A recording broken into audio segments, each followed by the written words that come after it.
Hello, আসসালামু আলাইকুম। আ আমি আজকে এখানে একটা প্রতিষ্ঠানের ফি ম্যানেজমেন্ট অ্যাপ্লিকেশনটা নিয়ে কথা বলব। আ এটা আমাদের নতুন লঞ্চ করা অ্যাপ্লিকেশন।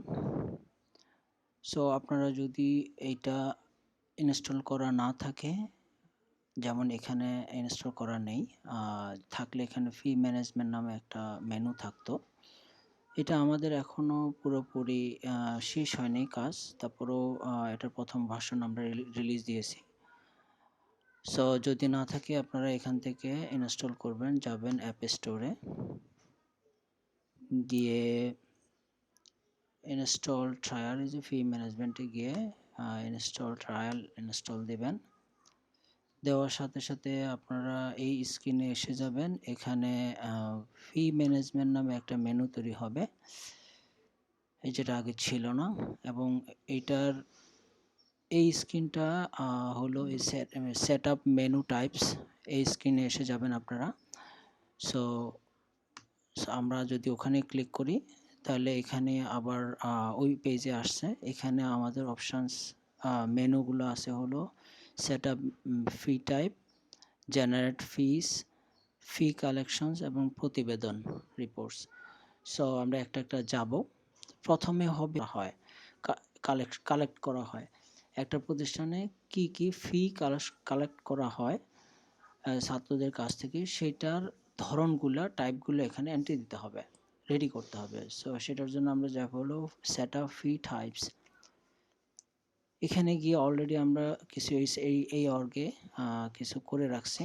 সো আপনারা নিউতে যাবেন, গিয়ে এখান থেকে আপনারা একটা একটা তৈরি করবেন। আপনারা বাংলাতেই এন্ট্রি দিতে পারবেন।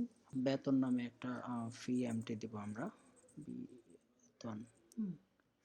এটা যে কোনো কিছু হতে পারে, অথবা মাসিক বেতন, অথবা ত্রৈমাসিক বেতন, বা যে কোনো কিছু যত ধরনের আছে আপনারা দিতে পারেন। খরচগুলোর প্রত্যেকটা ইয়ার জন্য একটা করে নাম্বার এন্ট্রি দেবেন। এটা আপনাদের যেভাবে ভালো হয় সেভাবে দেবেন। এটা ইংলিশে দেবেন, বাংলায় দেবেন না। আমরা ধরলাম যতগুলো ফিস আছে এগুলোকে আমরা নর্মালি 4 দিয়ে শুরু করি। 4 1 সাপোজ 15 সো কোড যে কোনো কিছু হতে পারে। আমরা নর্মালি এই ছাত্র বেতনের জন্য 4 দিয়ে শুরু করি। সো আপনারা যে কোনো কিছু দিতে পারেন। সো আমি আপাতত এটা দিলাম 4115।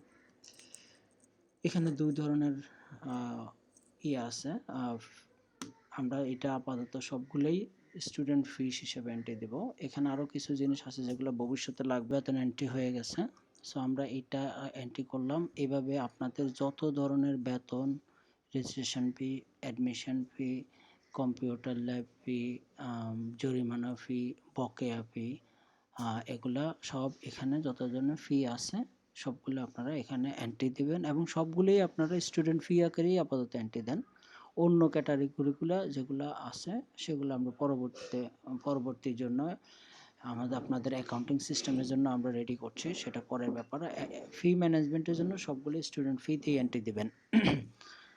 সো আরেকটা কথা হলো, এখানে একটা অবশ্যই আপনারা দিবেন, সেটা হলো বকেয়া ফি। আমি ওটাও এন্ট্রি দিয়ে দিই।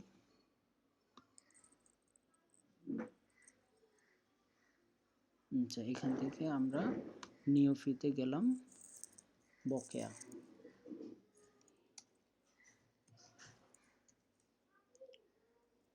বকেয়া দিয়ে দিলাম। এটা ধরলাম আমরা 4, বাংলায় দেব 4120 দিলাম মনে রাখার জন্য। এটা আমাদের প্রায় সবসময় লাগবে। আরেকটা এন্ট্রি দিলাম। সো বকেয়া। আচ্ছা, আপাতত এই দুইটা দিলাম, আপনারা আপনাদের মতো অ্যাড করে নেবেন। এরপরে আমাদের কাজ হলো ফি জেনারেট করা। সো এগুলোর ভিতরে আমরা ছাত্রদের জন্য কোন ক্লাসের কত বেতন সেটা আমরা সেট আপ করবো। সো এই ফি জেনারেট ফিজ দ্বারা আমরা বুঝে হলো ছাত্রের জন্য বেতন নির্ধারণ করে দেওয়া। এখানে ছাত্র বেতন এখনো কালেক্ট হচ্ছে না। সো আমরা বলে দেব কোন ক্লাসের বেতন কত। ফর এক্সাম্পল, আমরা ফর এক্সাম্পল দ্বিতীয় শ্রেণীর জন্য আমরা বকেয়া বেতনটা, আচ্ছা বকেয়া না, আমরা বেতনটা নির্ধারণ করে দিচ্ছি। সেটা হবে, যদি এটা মাসিক বেতন হয় তাহলে মাস উল্লেখ করব, মাসিক বেতন না হয় যদি এক বাৎসরিক হয়, বছরে একবার হয়, তাহলে আমরা মান্থ উল্লেখ করব না। সো যেটা যেটা হয় সেটাই। আর একটা কবে এটা ডিউ ডেট, মানে এটা দেওয়ার শেষ তারিখ কবে সেটা আমরা উল্লেখ করে দিলাম। ফর এক্সাম্পল নভেম্বরের 31 তারিখ দিয়ে আমরা সার্চ দিলাম। এই যে শো স্টুডেন্ট দিলে হলো এই শ্রেণীর এই সেশনের, আসলে আমরা এটা পুরাতন একটা সেশন সিলেক্ট করে রাখছি, এটা যেই সেশনটা সিলেক্ট করা থাকবে, যেমন এখন যদি হয় 2020 এখানে 2020-র ছাত্ররাই দেখবেন, ওটারই সব কিছু এন্ট্রি হবে। সো এইটা আপনারা আগে শিওর হয়ে নেবেন কোন সেশনের জন্য এন্ট্রি দিচ্ছেন। সো এই সালের এই বেতন আমরা এখানে এখন এন্ট্রি দেব। আচ্ছা, এটা আমরা আবার পরিবর্তনও করতে পারি। সাপোজ আমরা দ্বিতীয় শ্রেণীর জন্য বকেয়া বেতন, দ্বিতীয় শ্রেণীর শুরুতে আমরা আগের বছরের যখন থেকে এই সফটওয়্যার ব্যবহার করবেন তার আগের বেতন আপনারা নির্ধারণ সেট করে দেবেন এখানে। সো দ্বিতীয় শ্রেণীর বকেয়া বেতনগুলো আমরা উল্লেখ করছি। বকেয়া বেতন কোনো মাসের না দিয়ে আমরা সব ইয়ারগুলোই দেই। বকেয়া বেতন দেওয়ার একটা ডেট দিয়ে দেই। সকল ছাত্র এখানে লোড করলাম। সো এই ক্লাসের সব ছাত্রদের বেতন এসে গেল। বেতন দেওয়ার অপশান আসলো, বেতন কালেক্ট করছি না।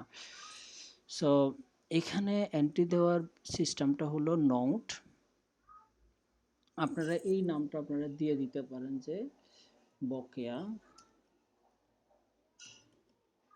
বেতন সাপোজ 2018। আচ্ছা, আর এখানে কোনো নোট থাকলে আপনারা দিতে পারেন, না দিলেও কোনো সমস্যা নেই। আর অ্যামাউন্টটা দিবেন, অ্যামাউন্টটা ধরুন সবারই আচ্ছা, এখানে এই অংশটাতে এন্ট্রি দিলে এটার সাথে সাথে সকল ছাত্রের জন্য এন্ট্রি হয়ে যাবে। আমি দেখাচ্ছি কিভাবে আলাদা এন্ট্রি দেওয়া যায়। আপাতত আমরা এখানে 500 টাকা সবার জন্য দিয়ে দিলাম এবং সেখানে বকেয়া থেকে বললাম যে 100 টাকা সবার জন্য মওকুফ, ডিসকাউন্ট মওকুফ। আবার বলছি যে না, এই ছাত্রটার জন্য বেতন 500 টাকা কিন্তু এর ডিসকাউন্ট 200 টাকা। আর আমি চাচ্ছি যে এই ছাত্রটার বেতনই 400 টাকা আর বকেয়া ডিসকাউন্ট 100 টাকা। এইভাবে প্রত্যেকটার আলাদা পরিবর্তন করে দিতে পারবো, আবার একাত্রেও দিয়ে দিতে পারবো। এখানে দিলে সবার জন্য সেট হয়ে যাবে, এখানে দেওয়ার পরে আমরা আবার যা যা চেঞ্জ করার করে নিতে পারি। ঠিক আছে, ওকে। এরপরে এইভাবে চেঞ্জ করা দেওয়ার পরে সবগুলা ঠিক মতো চেক করে আমরা সেভ দিয়ে দেব। আমি আরেকবার একটু বলি, এই ঘরগুলোতে যখনই দেব সেগুলা অটোমেটিক্যালি সব ছাত্রের জন্য বসে যাবে, সেভ হচ্ছে না এখনো, সেভ না দেওয়া পর্যন্ত সেভ হবে না। এরপরে আমরা আবার যাদের ক্ষেত্রে ভিন্নতা আছে সেটা আমরা এখানে ভিন্নভাবে সেভ করে দিতে পারবো, দিয়ে দিতে পারবো। ঠিক আছে, সো সেই সংখ্যাটা এখানে চেঞ্জ হয়েছে। আচ্ছা থাক, সমস্যা নেই, আমরা সেভ দিলাম। আচ্ছা, আমরা কি সেভ দিলাম? দ্বিতীয় শ্রেণীর বকেয়া বেতনটা আমরা সেভ দিলাম। আমরা দেখি ওইটাই আবার যদি আমরা দেখতে চাই, যে কোনো একটা ডেট দিয়ে দেখেন যেভাবে দিয়েছে ওগুলো এসে গেছে। ঠিক আছে, তো আমরা চাইলে এখানে আবার পরিবর্তন করে আবার দিতে পারি। ঠিক আছে, তো এইভাবে দেওয়া হয় হলো। এখন এটা দ্বারা বোঝাচ্ছে যে এই ছাত্রগুলোর কাছে আমরা এই যে টোটাল বেতন যেটা এইটা বকেয়া আছে, আমরা এই ক্লাসেরই আমরা আরেকটা দেব, আগে রিসেট করি, তারপরে দ্বিতীয় শ্রেণীতে গিয়ে আমরা এবার বেতন নেই। হ্যাঁ, সো ধরুন আমরা বেতন নিচ্ছি, যেখানে একটা তারিখ দিলাম, বেতন কালেক্ট করছি। সো আমরা মোটামুটি সবার কাছ থেকে যদি সমান পরিমাণ বেতন পেয়ে যাই, আমরা আগে বলবো যে এখানে বলতেছি এখন কালেক্ট করছি না, এখানে বলতেছি জেনারেট করতেছি। তার মানে হলো জুলাইয়ের বেতন কত ধরলাম 400 টাকা, তার মানে সবার জন্য 400 টাকা হয়ে যাচ্ছে। 400 টাকা হলো এই মাসে সবার জন্য আমি 50 টাকা ডিসকাউন্ট করে দিলাম, অথবা সবার জন্য না, আমি শুধু কয়েকজন ছাত্রের জন্য, এর জন্য ধরুন 100 টাকা ডিসকাউন্ট দিলাম, আর এর জন্য ধরলাম 50 টাকা ডিসকাউন্ট দিলাম, এর জন্য ধরলাম আমি 70 টাকা 75 টাকা ডিসকাউন্ট দিলাম। এইভাবে আমি ডিসকাউন্ট বা মকুব দিয়ে আমরা এটা সেভ দিতে পারি। সো প্রথমে দিয়েছি আমরা বকেয়ার এন্ট্রি, এখন দিচ্ছি জুলাইয়ের ছাত্র বেতন। এগুলো আমরা বলে দিচ্ছি, এখনো কালেকশন করছি না। So save. সো এখন সকল এই ক্লাস 2 এর সকল ছাত্রের বকেয়া বেতন কার কত এটা বলা হয়েছে, এবং জুলাইয়ের বেতন কার কত এটা বলা হয়েছে। এখন আমরা কালেক্ট করব, ফি কালেকশনে যাব। ফি কালেকশনে গিয়ে আমরা একটা ক্লাসেই ধরি যেগুলো এন্ট্রি দিছি, একই স্ক্রিন। ফি কালেকশনে আমরা বকেয়া বেতনটা কিছু কালেক্ট করব। বকেয়া বেতন তো আমার মান্থলি হয় না, সো বকেয়া বেতন এখন কত আছে, আচ্ছা আজকের দিনেই আমরা কালেকশন করছি। হ্যাঁ, এইখানে দেখেন আগে যে এন্ট্রি দিয়ে আসছে সেই ছাত্রটার আমরা যেই বকেয়া বেতন উল্লেখ করে আসছি, সেই উল্লেখ অনুসারে এখানে দেখাচ্ছে যে এই বকেয়া বেতন 500 টাকা, এই ছাত্রটা 200 টাকা, এই ছাত্রটা 100 টাকা করে ডিসকাউন্ট দেওয়া আছে। এখন পর্যন্ত 1 টাকাও পেইড হয় নাই, এখনও সে কোনো টাকা দেয় নাই। সো আমরা এখন টাকা নিব। সো তাদের কাছে ডিও আছে, টোটাল এত টাকা পাওনা আছে, কার কাছে কত আছে এটা লিখছি। এখন আমরা বলে দিই যে কার কাছ থেকে কত নিচ্ছি। সো আমরা নিলাম, সাপোজ সবার কাছ থেকে এক্ষেত্রে আমরা 300 টাকা নিয়ে নিচ্ছি। সো এখানে সবার কাছে সবারটা একাত্রে এন্ট্রি দেওয়াটা আমরা দেখাচ্ছি। আসলে ভিন্নভাবে আলাদা আলাদা এন্ট্রি দিতে পারবো, আমরা আপাতত একাত্রে এক ক্লাসের এন্ট্রি করে দেওয়াটা আমরা দেখাচ্ছি। সো আমরা আজকে 300 টাকা করে সবার কাছ থেকে নিয়ে নিলাম। এরপরে অনেকজনের এখনও বকেয়া আছে, 2-1 জনের বকেয়া নাই, সব দেওয়া হয়ে গেছে। আমরা চাইলে হয়তো এখানে কম বেশি করতে পারি, এটা 350 টাকা দিছে, এটা 200 টাকা দিছে, যে যেভাবে দিছে আমরা আমাদের কালেকশনের খাতা দেখে আমরা এন্ট্রি দিয়ে দেব। তারপর আমরা সেভ দিয়ে দেব।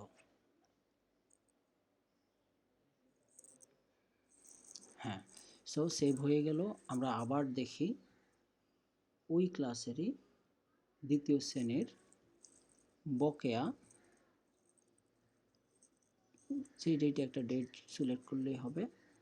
আচ্ছা, এখন দেখি এই ছেলেটার বেতন ছিল 500 টাকা, ডিসকাউন্ট 200 টাকা, সে 300 টাকা পে করছে, সুতরাং তার কোনো ডিও নাই। এ 350 টাকা পে করছে, তার 50 টাকা ডিও আছে, এর ডিও না। সো আমরা যেভাবে দিচ্ছি, তার মানে হলো যখনই এন্ট্রি দিচ্ছি তখনই সাথে সাথে ডিওটা চেঞ্জ হয়ে আমাদেরকে সেভ করে দেখাচ্ছে। সো এইভাবে আমরা চাইলে আরেকটা এন্ট্রি দিতে পারি। একটা এন্ট্রি দেই, দ্বিতীয়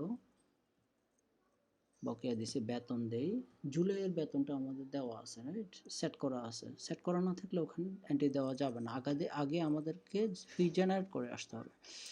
সো এখানে টোটাল ফি 400 টাকা, ডিসকাউন্ট 100 টাকা, কোনো পেমেন্ট করে নাই এখনও। এই মাসের বেতনের 300 টাকা 400 টাকা একের জন্য এক এক পরিমাণ আছে। সো আমরা আপাতত এই মাসের 250 টাকা সবার কাছ থেকে নিলাম, নিয়ে আবার বললাম যে এই ছেলেটা সে আসলে 400 টাকা পুরোটাই দিয়ে দিছে, এই ছেলেটা সাপোজ সে 350 টাকা দিছে, আমি জাস্ট পরিবর্তনটা দেখাচ্ছি। ওকে, এইভাবে পরিবর্তন করে দিয়ে আমরা হয়তো সেভ করে দিলাম।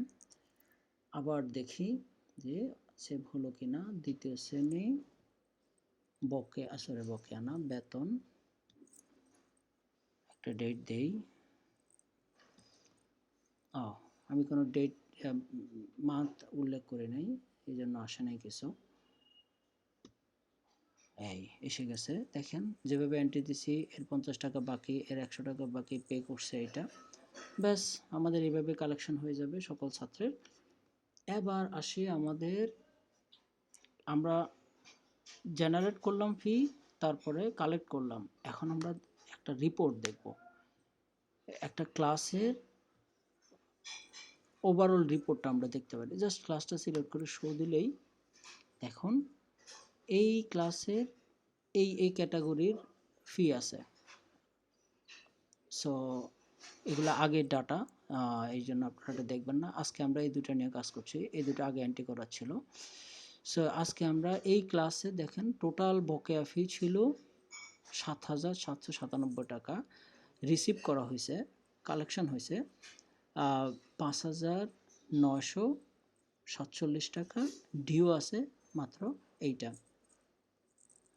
১,৮৫০ টাকা। আর বেতন কালেকশন, বেতন আসছে এত, কালেকশন হয়েছে এত, বাকি আছে এত। ইন টোটাল এই ক্লাসের আগেরগুলো সহ এত টাকা পাওনা ছিল, এত টাকা রিসিভ হয়েছে এবং এত টাকা এখনও বাকি আছে। এটা হলো একটা ক্লাসের টোটাল একটা সেশনের হিসাব। আমরা চাইলে এটা মান্থলি হিসাবও নিতে পারবো, জুলাইয়ের মান্থলি হিসাবটা যদি আমরা নিতে চাই আমরা ওভাবে নিতে পারবো। ওকে, সো এই অবস্থায় আমি যদি প্রিন্ট করতে চাই এই রিপোর্টটা, এটা একটা রিপোর্ট, সো এটা আমি প্রিন্ট প্রিভিউ দিলে এইভাবে প্রিন্ট এসে যাবে, প্রিন্টের উপরের ইয়াতে নাম সহ এসে যাবে। এরপরে আমরা জাস্ট ইয়াতে গিয়ে ফাইলে গিয়ে প্রিন্টে ক্লিক করলে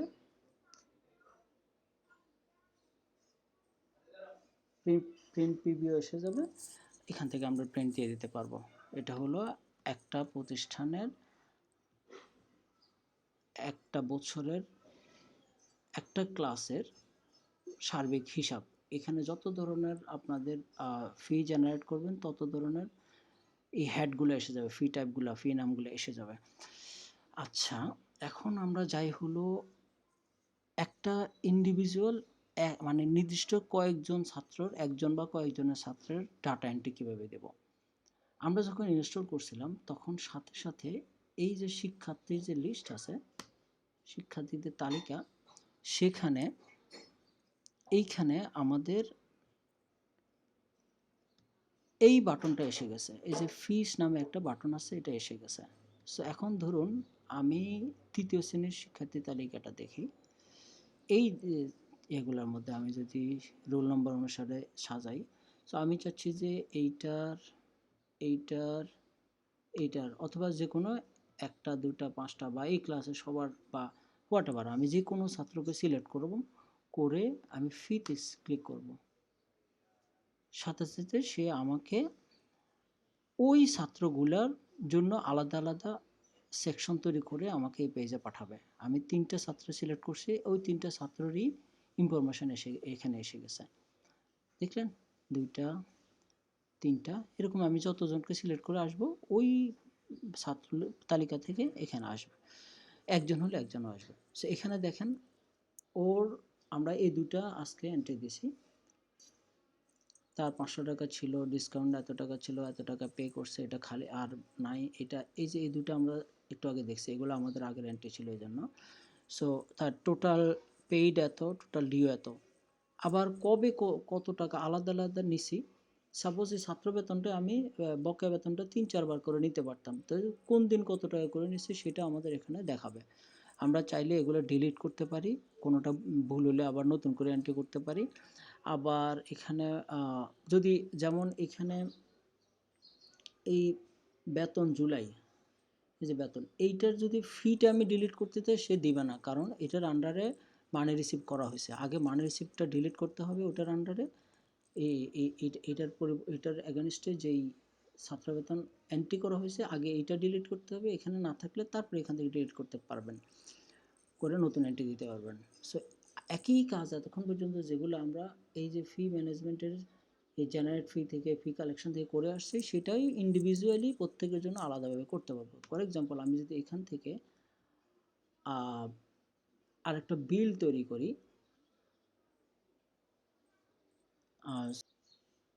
বেতন এই ছেলের জন্য অগাস্টের বেতন উল্লেখ করি, যেটা সাপোজ অক্টোবরের কথার কথা 20 তারিখে তার ডিউ ডেট থাকবে।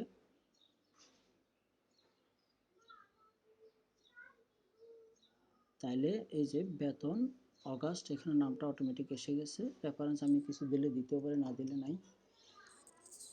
অ্যামাউন্টটা কত ধরলাম, জুলাইয়ের বেতন ও 400 টাকাই থাকলো, এই ছাত্রের জন্য 120 টাকা ডিসকাউন্ট আছে, তো তার বিল থাকবে, তাকে পে করতে হবে 280 টাকা। আমি সেভ দেই।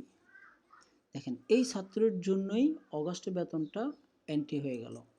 এখন ওইটারই আমরা কালেক্ট করব এই ছাত্রের জন্যই। সো অগাস্ট এসে গেছে এখানে, আজকে কালেক্ট করতেছি, রেফারেন্স যে কোনো কিছু দিতে পারি। আর এখানে সে যদি পুরো টাকাটাই আমাকে দিয়ে দিতে চায় তাহলে আমি 200 টাকাই নেই। 200 টাকায় নিছি। এই যে অগাস্টের বেতনটা 200 টাকা নিছি। দেখেন এখানে টোটাল বেতনটা আবার এখানে রিসেট হয়ে গেছে। 400 টাকার জায়গায় 120 টাকা ইয়ে ছিল, ডিসকাউন্ট ছিল। তারপরে 200 টাকা পেইড হয়েছে, টোটাল 80 টাকা। সো 200 টাকার ভিতরে এই মাত্র আমরা নিছি। আমরা যদি ওইটার উপরে বাকি 80 টাকা পরের দিন নেই, ফর এক্সাম্পল এখানে 80 টাকা পরের দিনের শেষে দিয়ে গেল, অক্টোবরেরই না আগস্টের, তারপরে তারিখ ওটাই থাকলো, আমরা সেভ দিলাম। দেখেন এইখানে টোটাল করে সে ব্যালেন্স করে দিল, কোনো ডিও নাই, ঠিক আছে। আর এখানে দুইবার ওটা এন্ট্রি হলো, এটি হলো পার্থক্য। কারণ ধরেন এটা গতকালকে ছিল, এটা আজকে ছিল, একই এর উপর আমরা একাধিকবারে নিলাম। সো এখানে টোটাল এ পর্যন্ত সে 830 টাকা পে করছে। এইভাবে এখানে অন্য ছাত্রগুলোরও আমি এইভাবে করতে পারবো, ঠিক আছে। এইভাবে ইন্ডিভিজুয়ালি আমরা ছাত্রদের এন্ট্রি দিতে পারবো। এই আর আমরা তো এখানে প্রতিবেদন থেকে প্রত্যেক ক্লাসের আলাদা আলাদা প্রতিবেদন দেখতে পারবো, মাসিক দেখতে পারবো, মাস সিলেক্ট করে দিলে, অথবা গোটা বছরের ক্লাস ওয়াইজ রিপোর্ট দেখতে পারতেছি। আজকে এই পর্যন্তই, আমাদের এটা এখনও নতুন, আমরা প্রথম ভার্সন রিলিজ দিছি। সো আপনাদের প্রাথমিক প্রয়োজনগুলো আশা করি সব এখানে মিটে যাবে। আর কোনো সমস্যা থাকলে ভিডিওর নিচে কমেন্ট করতে পারেন। ধন্যবাদ। সালাম।